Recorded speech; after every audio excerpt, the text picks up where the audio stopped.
പണ്ട് ആടുകളെ മേയിച്ചുകൊണ്ട് നടന്നതാ. ഇപ്പോൾ ഇസ്രായേലിന്റെ രാജാവായപ്പോൾ കുറെ സ്തുതിപാടവർ ചുറ്റും കൂടി. ദാവീദേ, അങ്ങാണ് വലിയ ആള്. ചിലപ്പോഴൊക്കെ മുഖസ്തുതി പറയുന്നവരെ സൂക്ഷിച്ചോണം കേട്ടോ, അവനാണ് ഒറിജിനൽ സാത്താൻ. ആമേൻ, ആമേൻ, ആമേൻ. നിന്നെ കാണാൻ ഭയങ്കര ഭംഗിയാ. ഓ, നിന്റെ കാറിന് എന്നാ അടുത്ത ദിവസം കാറും കാണത്തില്ല, ഭംഗിയും കാണത്തില്ല.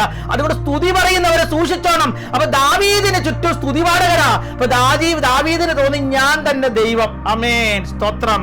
ഞാൻ തന്നെ രാജാവ്, ഇനി എനിക്ക് മരണമില്ല. ഇങ്ങനെ ഒരുപാട് ചിന്തകൾ ദാവീദിന്റെ അകത്തോട്ട് കയറി. അപ്പോൾ ദാവീദ് പറഞ്ഞു, യോവാബിനെ വിളിച്ചു പറഞ്ഞു ഇസ്രായേലിനെ എണ്ണാൻ. ആമേൻ, ആമേൻ, ആമേൻ. മോശയോട് ദൈവം കൽപ്പിച്ച് എണ്ണമെടുക്കാൻ. ഇപ്പൊ ഞാനൊരു കാര്യം പറയാം. ഈ മീറ്റിംഗ് പ്രസംഗിക്കാൻ വിളിച്ചിരിക്കുക അല്ലെ? ഇപ്പൊ ഞാൻ എന്റെ മീറ്റിംഗിൽ എണ്ണ എടുത്താൽ പോരെ, മറ്റുള്ളവരുടെ മീറ്റിംഗിൽ എണ്ണ എടുക്കേണ്ട വല്ല ആവശ്യമുണ്ടോ? മനസ്സിലായില്ല. ദാവീദിനോട് ദൈവം പറഞ്ഞ എണ്ണ എടുക്കാൻ പറഞ്ഞില്ല. ഇത് ദാവീദിന് അങ്ങ് തോന്നിയതാ. പക്ഷെ മോശയോട് ദൈവം പറഞ്ഞു, മോശ നീ എണ്ണ എടുക്കണമെന്ന്. അപ്പൊ പറയാത്ത പണി ചെയ്യാൻ പോകരുത്.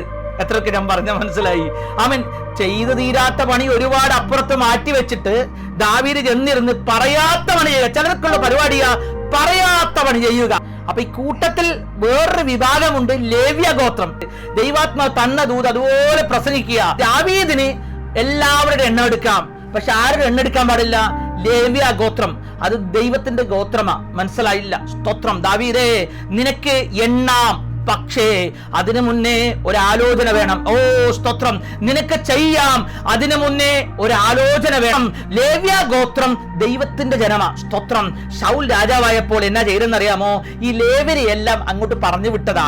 പലപ്പോഴും പാവപ്പെട്ടവനെന്ന് തോന്നുന്ന, ഒന്നിനും കൊള്ളത്തില്ലെന്ന് തോന്നുന്ന, ഉപവസിക്കുന്ന, പ്രാർത്ഥിക്കുന്ന, വയറൊട്ടിയ പാവപ്പെട്ട ഉപദേശിയെ കാണുമ്പോൾ നീ അവനെ എണ്ണാൻ നിൽക്കരുത്. അവൻ സ്തോത്രം വലിയ പൈസ ഇല്ലാത്തവനായിരിക്കാം, പക്ഷെ അവൻ മുട്ടുമടക്കിയ തീ ഇറങ്ങും. മനസ്സിലായില്ല? ഓ സ്തോത്രം. കരയുന്ന ചില ലേവ്യർ, ദൈവത്തിന് വേണ്ടി അധ്വാനിക്കുന്ന ചിലർ അപ്പുറത്ത് മാറി നിൽപ്പുണ്ട്. ദാവീദേ, നീ രാജസ്ഥാനത്ത് എത്താൻ കാര്യം എന്തെന്നറിയാമോ? അവരുടെ കണ്ണുനീരും പ്രാർത്ഥനയുമാണെന്ന് മറക്കണ്ട. അവനെ എണ്ണാൻ മാത്രം നീ വളർന്നിട്ടില്ലടാ. പ്രാർത്ഥിക്കുന്നവന്റെ എണ്ണമെടുക്കാൻ ഒരു ദാവീദ്, ഒരു അഭിഷിക്തനും സ്തോത്രം വളർന്നിട്ടില്ല. ആരുടെയൊക്കെ പരിശുദ്ധമോ പറയുക, നീ ദൈവത്തിന്റെ കണ്ണിലെ കൃഷ്ണമണിയാ. നിന്നെ എണ്ണുവാൻ ദൈവം ആരെയും അനുവദിക്കത്തില്ല. ദൈവാത്മാവ് സംസാരിക്കുക.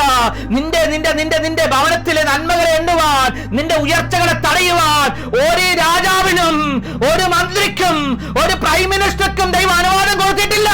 അതുകൊണ്ട് എന്നെ എണ്ണുവാൻ, എന്റെ നന്മകളെ എണ്ണുവാൻ സാത്താൻ അവകാശമില്ല.